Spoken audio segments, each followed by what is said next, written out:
তো বন্ধুরা আমি রেডি হয়ে গেছি, কারণ যাব এখন মালদা। ডিউটি আছে, ডিউটি থাকলে তো যেতেই হবে, কিছু করার নেই। তো আমি বাইকটা বের করে নিচ্ছি। গেটটা একটু ছোট বলে বাইকটা বের করতে অসুবিধা।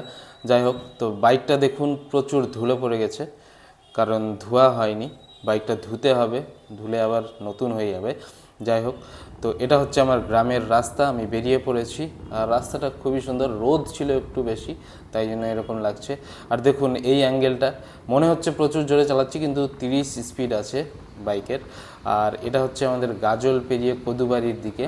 আর এখানেও স্পিডটা প্রচুর মনে হচ্ছে ক্যামেরাতে, কিন্তু এখানে 50 থেকে 55 স্পিডেই যাচ্ছি, বেশি স্পিডে যাচ্ছি না। তো যাই হোক, রাস্তাঘাট খুব সুন্দর আছে, তাই জন্য বাইক চালাতেও খুব মজা লাগে। আর আমার বাড়ি থেকে মালদা হচ্ছে 70 কিলোমিটার দূর। আর দেখুন বন্ধুরা, এই অ্যাঙ্গেলটা কেমন লাগছে, এই ভিউটা, মানে এক হাতে ধরে কিন্তু ভিডিওটা করেছি, মোবাইলটা এক হাতে ধরে। তো ফাইনালি আমি অফিসে চলে আসলাম, আর এটাই হচ্ছে আমার অফিস।